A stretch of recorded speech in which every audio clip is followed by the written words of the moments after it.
My buddy's 93 Wrangler YJ is back in the shop today, this time for a crank no start issue. One of the first things I noticed when I was digging into it, pulled the dipstick and we got coolant mixed with the oil, total milkshake. But that shouldn't keep it from running in theory. So I went through the basics. I checked fuel, spark, air, crank position sensor. If you got a Jeep with a crank no start issue, start with that. But everything checked out fine. The CPS was new. So where do we go from there? Well, when you turn the Jeep over, it definitely sounds low on compression. Take a listen. If you could tell, that starter definitely sounds unusual. You hear that galloping sound.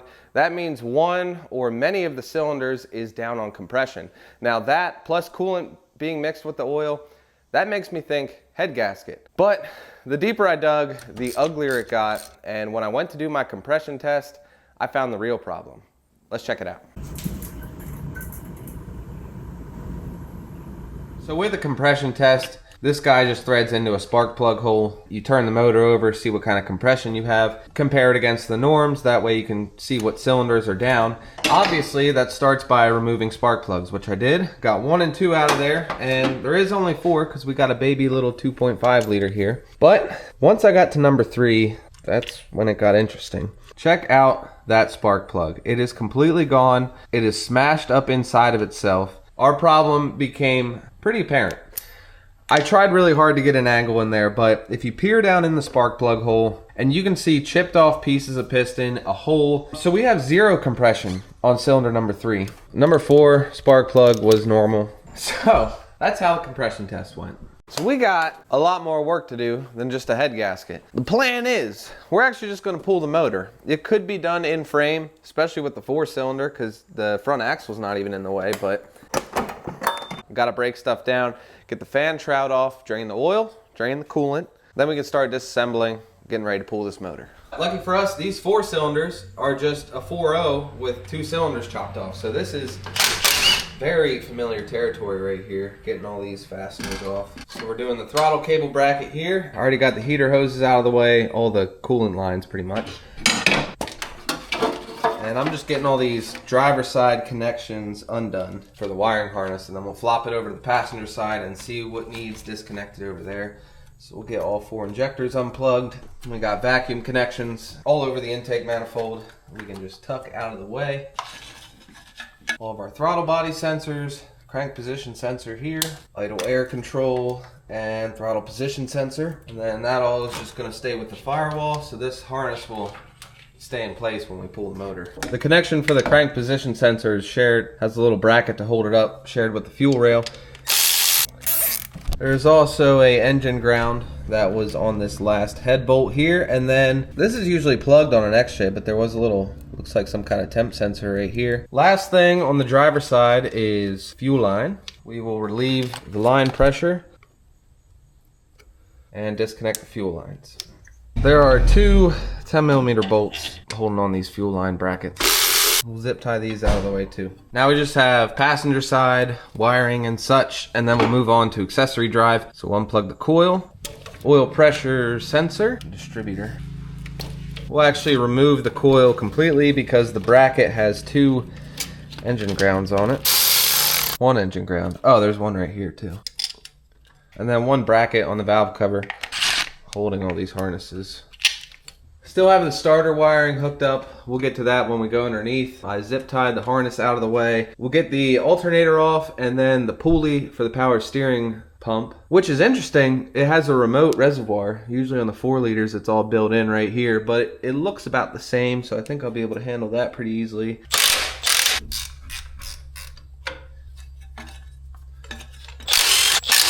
All right, get up here. Alright, that should be enough out of our way. Heck, there's enough slack. I'll just tuck this thing out of the way. Yep. Pretty much frees up our wiring besides the starter. I'm gonna disconnect the exhaust quick. I actually have pretty decent access from the top here. Welcome to the underside, where we are first removing the starter. at the point where the only thing holding the motor in is the motor mounts and the bell housing bolts. There's 3 on each side, and I threw a ratchet strap underneath the bell housing here to kind of support the transmission once the engine's out. It'd probably be fine with just the cross member, but you know. Cool thing is, I think I'll be able to get the top bell housing bolts from the top here. Plenty of access on each side. I'll try and crack them loose here with the longer wrench.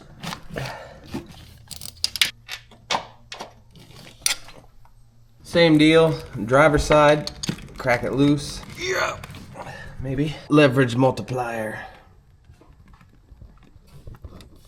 Why is it so tight? Got it. Once it broke loose, it was like finger tight already. I didn't even need the ratchet wrench. Now the others I can easily get from the bottom, so we'll head under. I do not remember making these that tight when I did the transmission, but they are tight. Looks like they're both 18 millimeter on this side. I think I got enough room to get this guy up there. And that is all the bell housing bolts. We are done underneath. Before we pull the motor mount bolts, I'm getting the engine hoist ready. Trying to figure out where we're gonna hook up our chain. The back, we'll just reuse that nut for that grounding strap on that head bolt. And then up front, I was looking around here, and this bracket needs to come off anyway when we go to pull the head to check out the pistons. If I pull this bracket off, then we'll have a mounting spot for the chain on this side. Bracket off, that'll work pretty good, especially for this cute little engine. Bring in the hoist. We'll get the slightest little bit of tension on the engine, then we'll pull that motor mount bolts.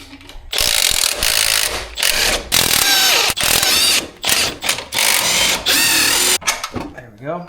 Maybe. I think we're clear of the motor mounts now. Now we got to get the input shaft from the transmission separate of the motor. Loosen it up a little bit, back and forth. Get the pry bar down here between the bell housing and the block. There we go. This side is free already. There we go. Alright, let me make sure everything's unhooked before I... The engine has fully inverted itself.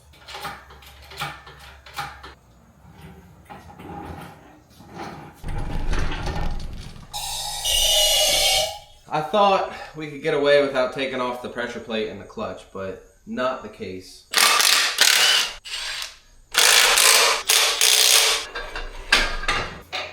We are going to be in for a treat. Look at all that oil mix coming out of the intake manifold. I was just trying to get the last of the coolant out, and that happened. As soon as that's done dripping, we'll get it flipped right side up. We're done with the Jeep. I'm actually probably just going to get it out of here, tuck it beside the shop. Coming in. Now we can finally begin tear down. Start to see some interesting things. So let's get this backed in. Let's operate. We'll go on and start by getting this fan off just because it's kind of ugly and in the way. When you go and take off these 1/2-inch nuts, the pulley's going to want to spin. So pry bar right there, and we'll break these loose.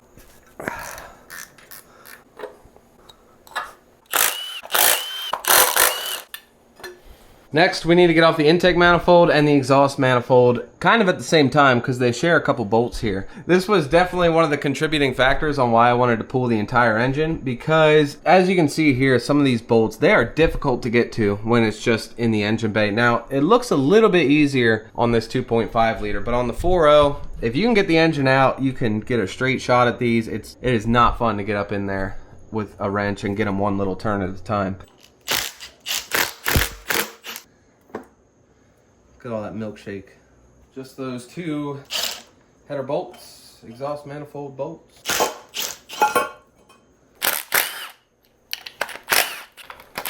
Motivate. Rockers need to come off next. Now it's likely we're going to be reusing like almost all these parts, so they need to go back in exactly the way they came out. So I got a box over yonder with some holes poked in it and marked front, back, all that. That way they'll get installed exactly where they came from. Push rods probably aren't as important, but I'm gonna keep track of what end went to the rocker and which end was on the lifter, one at a time. Head bolts next.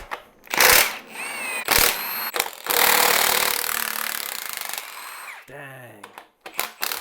Not sure if he's gonna want to reuse these or not. I've done it. All right, you ready? Let's pull this head off and see what surprise is waiting for us on the inside. Him it up. Oh, brother. Yeah, check it out. Look at this one. What happened? Well, that would explain the no compression thing. Unfortunately, our work here is done. We have 2 cracks on the cylinder walls, a big one right there, and then a little one, little hairline crack right there. Let's put a socket on here. It's acting like it's seized up now. I was able to turn it over before. Oh, wow. These pistons are like a cast aluminum, and they're known to break like that. It's not that uncommon for Jeeps, but that's crazy. Well, I do feel bad for my buddy because he's gonna have to look for an engine now, but I'm a little relieved because all the milkshake that was everywhere, these parts would have needed a ton of cleaning. I mean, we might end up using some of those depending on what for motor we find. Now, some of you are probably like 4-liter swap it. Easy answer, but that's a little more entailed than it sounds. You would need different cooling. That Jeep has an AX5 transmission, which are pretty much only meant for the 4 cylinders. If you put a 4-liter 6-cylinder in front of that, you'd probably want an AX15. So I'm gonna get in touch with him, see what he wants to do, but that will wrap it up for this one, guys. Hope you enjoyed it. Hope you learned something. Take it easy. We'll see you in the next one. New shop shirts at jeepandjimmy.com.